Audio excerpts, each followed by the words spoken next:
warahmatullahi wabarakatuh. Sore ini sesuai dengan janji saya dahulu yang mereview perbanyakan bibit pisang Cavendish dengan menggunakan 3 cara, yaitu beat, split, dan pif.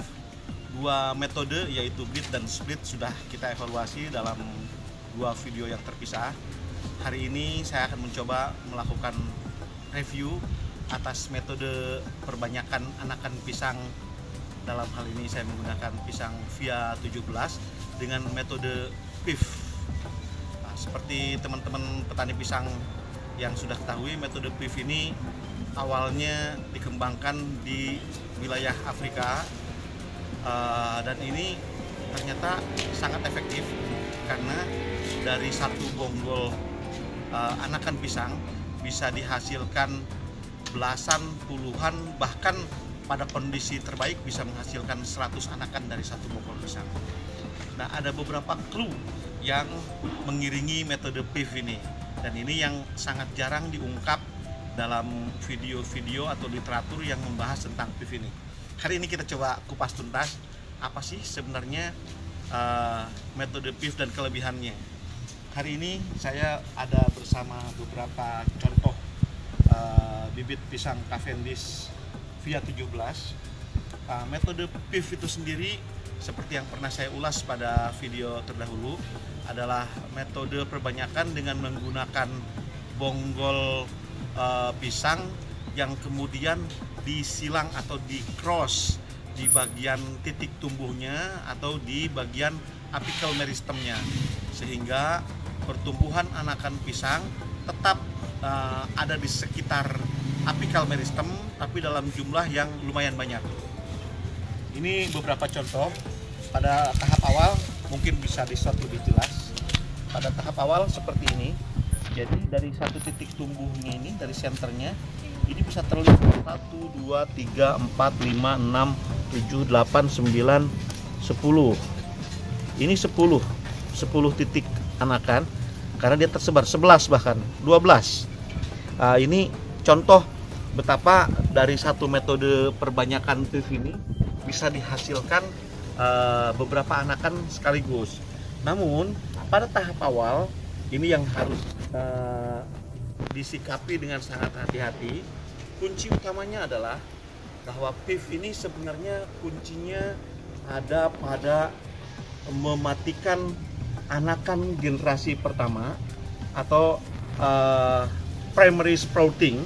Kemudian kita berharap dari primary sprouting yang kemudian kita matikan itu akan muncul secondary sprouting dalam jumlah yang lebih banyak. Kalau ini primary sproutingnya ini tidak segera kita matikan, maka primary sprouting ini akan menjadi tumbuh dominan, sehingga mata tunas yang lain tidak bisa tumbuh dengan baik. Saya berikan contoh langsung konkret. Ini misalnya, ini sebenarnya di tahap awal dia dikembangkan dengan menggunakan metode pif. Sengaja saya tidak kemudian matikan untuk memberikan gambaran kepada teman-teman betapa ketika primary sprouting ini tidak kita segera potong, maka dia akan tumbuh dominan dan mata anakan yang lain tidak tumbuh berkembang dan bahkan hilang, mati gitu. Padahal tadinya ada beberapa, tapi karena tidak dibunuh, tidak dibuang. Nah, ini pada titik ini misalnya, ini hanya tumbuh 2 anakan, 3, 4. Nah, ini seharusnya harus dibuang atau segera dipanen. Kalau dipanen masih ada peluang untuk tumbuh. Ini contoh yang sudah dipanen, kemudian yang ini yang dipotong. Ini dipotong dari satu mata anakan, satu primary sproutingnya. Kemudian tumbuh 1, 2, 3, 4. Ini juga sama. Ini dua mata anakan yang kemudian kita potong, dan kemudian dari masing-masingnya itu tumbuh ada yang ini berapa, 1, 2, 3, 4, 5, 6, 7. Yang ini 1, 2, 3, 4, 5. Jadi kuncinya pada metode pif ini adalah segera pangkas atau potong anakan generasi pertama, 1, 2, maksimal 3 anakan itu, sehingga dari bekas potongannya itu tidak akan muncul dominansi dan akan muncul beberapa anakan pengganti dalam jumlah yang banyak, sehingga dari satu titik saja contohnya ini. Ini adalah contoh yang primary sproutingnya kita pangkas, dan kemudian sebagai penggantinya muncul anakan yang baru 1, 2, 3, 4, 5, 6, 7, 8. Ada 8 anakan dari bekas primary sprouting yang kita pangkas. Dan ini pun nanti kalau kita ambil, kita panen, kita berharap masih akan keluar anakan-anakan berikutnya. Beberapa akan keluar seperti halnya dengan menggunakan metode beat.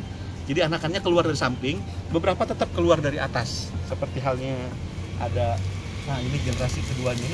Setelah dipangkas, yang pertamanya dipanen masih keluar generasi keduanya. Ini 3 misalnya.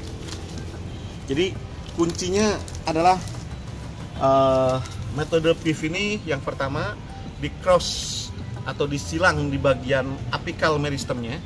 Jadi berbeda dengan metode beat yang dimatikan apical meristemnya. Pada kondisi pada metode PIF ini hanya cukup disilang, bisa dengan 4 atau dengan 8 silangan. Saya pribadi biasanya di bagian tengahnya saya lubangi sedikit hanya untuk menyimpan vitamin B1 untuk merangsang pertumbuhan. Dan kemudian ketika muncul anakan pertama 1, 2, atau 3 itu segera pangkas, segera potong, sehingga penggantinya nanti akan muncul jumlah anakan yang lebih banyak. Saya kira itu mungkin yang bisa saya sampaikan untuk metode PIF kali ini. Saya hari ini akan memanen beberapa hasil perbanyakan anakan pisang Via 17. Dari Rangkas Bitung, Banten, salam satu ketah petani pisang Indonesia. Assalamualaikum warahmatullahi wabarakatuh.